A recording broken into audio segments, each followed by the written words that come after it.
Good morning and thank you, Chairman Yarmouth, Ranking Member Womack, and members of the committee.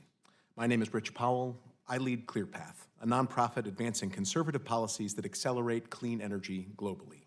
We advocate markets over mandates and innovation over regulation. An important note, we receive zero funding from industry. Given this committee's vital role in America's climate policy, I will today discuss a few topics. First, how the global nature of the climate challenge requires an innovation-focused policy. Second, how we ought to invest in innovation versus simply spending on clean energy.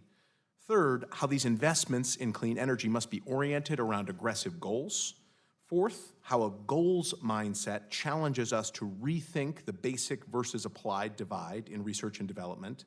And fifth and finally, how you can build on last Congress's bipartisan clean innovation record. Before diving into budget policy, I think it's first always important to address the elephant in the room. Climate change is real. Global industrial activity is the dominant contributor, and the challenge it poses to our health, our security, our agriculture, our infrastructure, and our communities merits significant action at every level of government and the private sector. The National Oceanic and Atmospheric Administration estimates that the 5-year running average damages of weather events has risen 5-fold over the past 20 years, from $20 billion to $100 billion annually. As you also well know, managing our national debt is another defining challenge of this century. This committee must balance both demands. First, we must remember the global nature of this challenge. America should do its part, but even if the U.S. eliminated greenhouse emissions tomorrow, the growth in CO2 by 2050 by developing Asian countries alone would exceed total U.S. emissions today. Now, for too long, this sobering reality was used to justify inaction.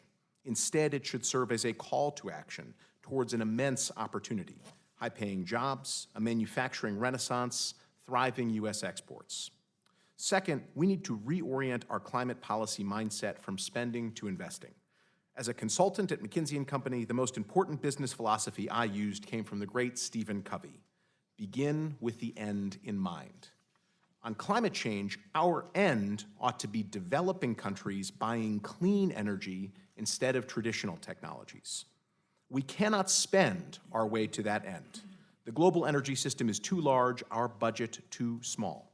Rather, we must invest scarce taxpayer dollars into clean innovations that the global economy will choose on their economic merits.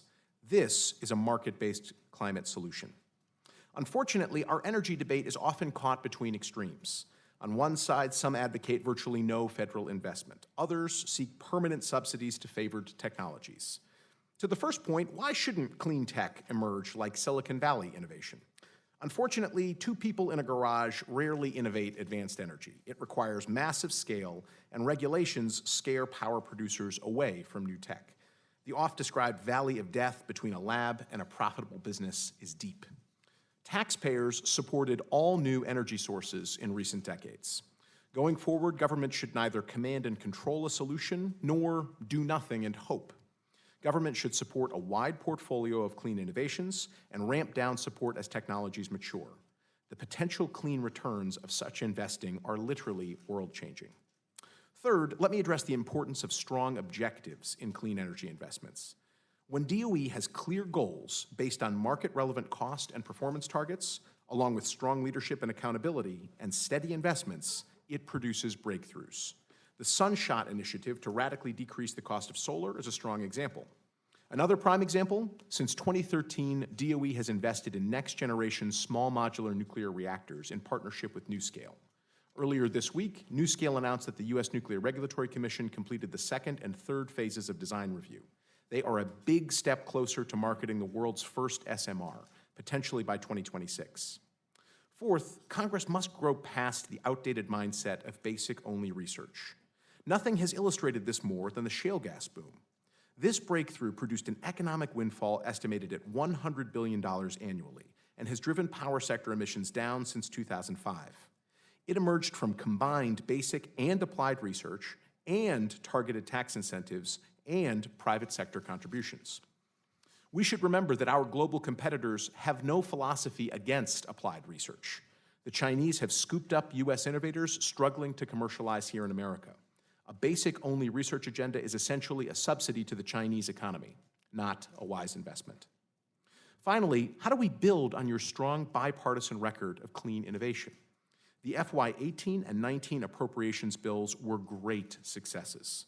ClearPath applauded the critical investments in advanced nuclear, carbon capture, grid-scale storage, and other clean energy technologies. Lawmakers maintained U.S. leadership in clean innovation, a principle essential to prioritize again in your FY20 bills. Steady DOE funding is required, but even more important are direction and goals to ensure dollars are invested wisely. Thank you again for the opportunity to testify. ClearPath is eager to assist the committee in your important work.